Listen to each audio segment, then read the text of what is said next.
Hello, I'm Catherine Laflamme, Exhibition Project Manager at the McCord-Stewart Museum. And I'm Stéphanie Poisson, Head of Digital Outreach, Collection and Exhibition, also here at the McCord-Stewart Museum. And today we're here at the entrance of the exhibition Becoming Montreal, the 1800s painted by James Duncan, to talk to you about the digital work Mental Maps that was created by Studio Irregular for this exhibition. But before that, Catherine in a minute will give us a tour of the exhibition, and Daniel will join us later to talk about his work. So for those who are not familiar with the McCord-Stewart Museum, here is a quick overview. The museum has been in the heart of the city for over 100 years. It's located downtown on Sherbrooke Street, facing McGill University. The McCord-Stewart Museum's mission is to shed light on the life in Montreal, both past and present. We create exhibitions, digital projects, educational, cultural, and community engagement activities that look at social history and contemporary issues through a critical and inclusive lens. Last year, the museum programming attracted, for both on-site and off-site, 500,000 visits, and we are a staff of 96.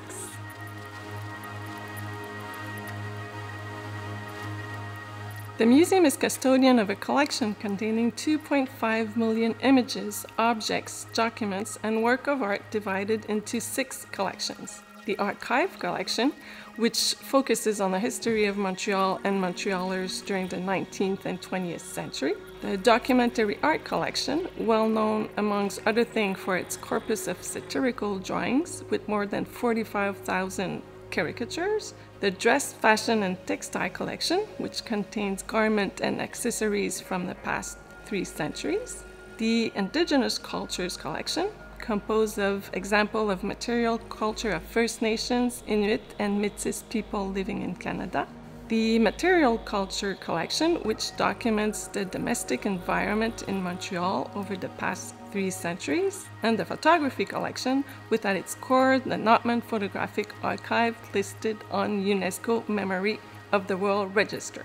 If you want to see more of the collections, we have more than 156,000 objects on the online collections, with around 124,000 royalty-free images, so feel free to explore.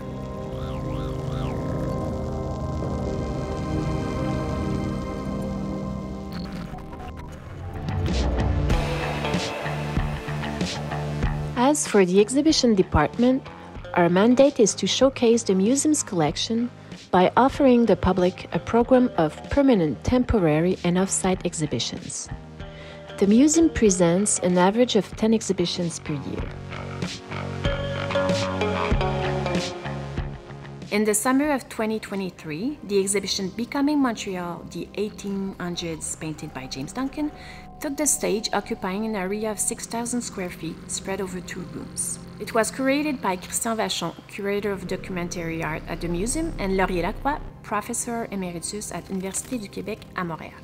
James Duncan, a little-known figure to the public, is a painter and a watercolorist of Irish origin, who documented through his work the evolution of Montreal during the nearly 5 decades in which he was active from 1830 to the late 1870s. Brought together for the first time, this retrospective shows around 100 of his works, which mainly come from the museum's collection. We can say that James Duncan was a true chronicle of his time and a precursor of photojournalism. The exhibition offers different views by the artists, which, when combined, paint a lively and in-depth portrait of the city. Visitors discover the Iceland topography, Montreal cityscape, and scenes from the life of its inhabitants. As a sort of epilogue, Irregulars reinterpret Duncan's work with their installation Mental Maps. So how did this project with Irregular came about? We knew we wanted to include a digital intervention. This intervention could take multiple forms. We were open to working with lights, projections, sound, etc. The goal was to propose a new view of Duncan's work anchored in the 21st century. We were just starting to work on the scenography of the exhibition, and we knew that the digital proposal had to be developed jointly with it to ensure a harmonious integration. We also received a grant for the creation of digital artistic content from the Canada Council for the Arts. So this was the perfect recipe in terms of timing, openness to try something new, and of course, funding. For several years, we have been closely following the work of Daniel and Irregular, and we have been waiting for the perfect project to work with them. From the start, we had the idea of integrating a work that would create a strong contrast with Duncan's work. We liked how their very linear and graphic visual signature, often monochrome bordering on op art, would create a strong contrast with the watercolors of James Duncan. We were delighted to know that they wanted to dive into the adventure with us and create a work for the exhibition.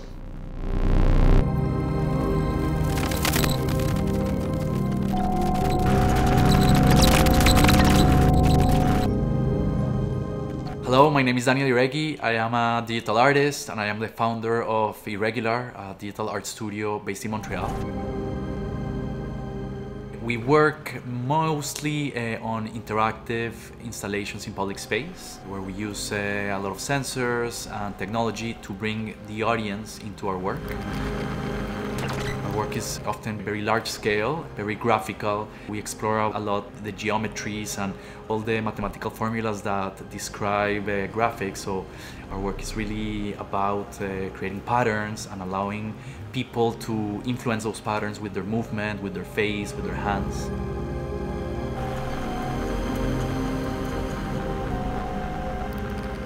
So how did we do mental maps? We had this idea, how can we answer the question, how would a person imagine the world after being just exposed to James Duncan's work? Mental Maps is an immersive piece created with projections that invites the audience to explore a world imagined by a computer after the computer has been exposed to the works of James Duncan, a watercolor artist from the 1800s that documented Montreal during many years. The way we created mental maps was by using a computer algorithm called NERV that uses artificial intelligence to create 3D versions of a space.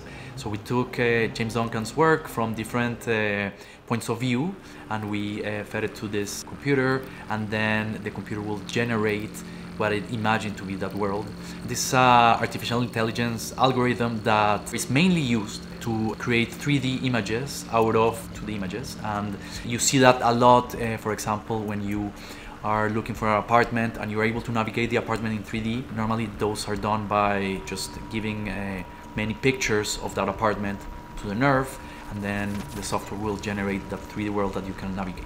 However, the algorithm is expecting realistic photographies of the world, and James Duncan's work, even though it's very realistic, very figurative, it's watercolor. So there was some tweakings and hacks that we had to do to be able to fool the algorithm and take the watercolors of James Duncan as and thinking they were photography. After trying that for a while, we started to understand what is it that we needed to give the computer so that it could construct an interesting space. And we realized that by giving the very big images, that was not enough data. It was better to crop the work into little pieces as if it was small pictures. What we experimented was with different categories. So we had James Duncan's work from the Mont Royal, which is the main mountain in Montreal. So we did a full exploration of how the computer imagined the mountain by selecting images from that point of view. We did one that included all the images that we had from James Duncan. So this one is very abstract because the computer is trying to create a world from images that really don't belong to the same space. Once the computer imagines the space, it's a space that we can navigate fully. Once that computer imagines the world, we will extract the 3D data, put it in a 3D software, and be able to visualize those spaces. So we had the landscapes imagined by the computer, abstract sometimes with mostly watercolor texture, and we had our graphical representation of that world that the computer imagined. And we put them together and allowed the audience to reveal and understand those landscapes with their presence and with their shadow. The way that we did it is we projected those two images that we created, the landscapes and the graphical parts, to the same wall. And when people enter the room, they cover with their body just one projector. In this case, the watercolor landscapes, revealing through their shadow, because they're making a shadow on the landscapes, revealing with their shadow the graphical version. In the middle of the room, we placed as a square that it's always making a shadow. That square was almost the teacher, the device that will allow us to tell the audience that doing shadows in this piece was okay.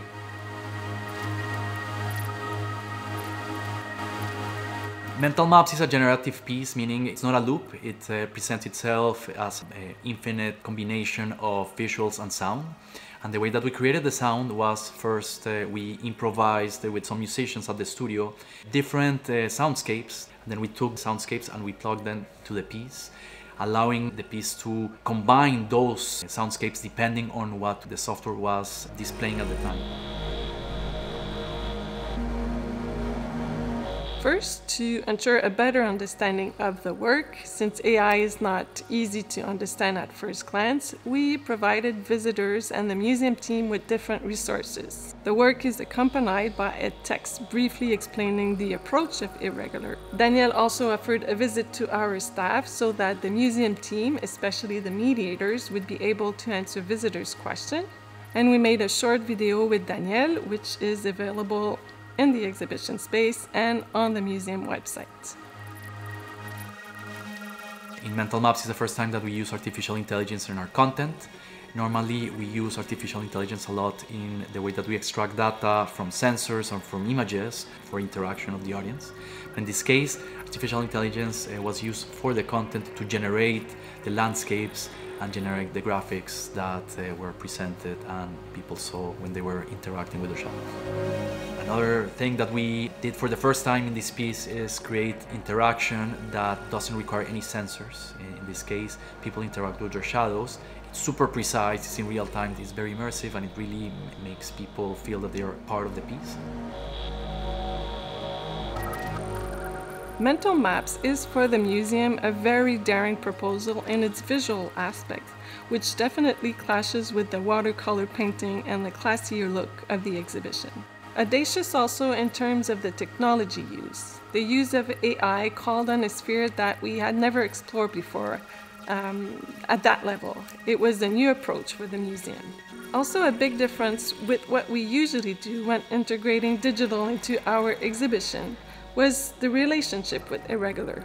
We were not in a typical client-supplier relationship as they almost had carte blanche. Of course, we were following the creation of the piece, but from further away than we usually do. So there were lots of unknowns, something we are not used to as an institution. All this sometimes led to uncomfortable situations since we could not exactly explain to our team what the final creation would be, as it was a work in progress. We had to accept that the work created by Irregular took shape through iteration. We also took the risk when embarking on this unknown by offering Irregular an important space for their work in a major summer exhibition, which runs for 8 months and within the 2 largest spaces of the museum. We had a certain peace of mind since working with a renowned studio. Nevertheless, all this required us to let go to a certain degree.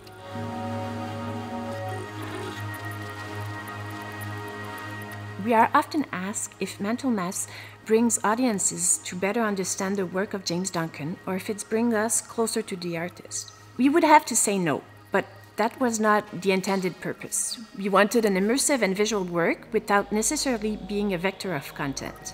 The curators had the mandate to make us understand and learn about Duncan, while Irregular had the mandate to read and reinterpret his work in a different way. Mental Maps is the first time we worked with a museum, so we had to work within the parameters of an exhibition that was of another artist. So we had to find a way on how to connect the work of the artist with the type of work that we do. What I find interesting about having our work here presented in the context of this exhibition is that our work will get to be seen by people that will normally not go to a digital arts exhibition. And at the same time, people that come to see our piece, they get to see a much more classical art form. If you want to know more on the project, we invite you to watch the video with Danielle or read the article with the team at Irregular that worked on the project. Both are available on the museum blog. Thank you for listening to us and hope to see your shadow in Montreal.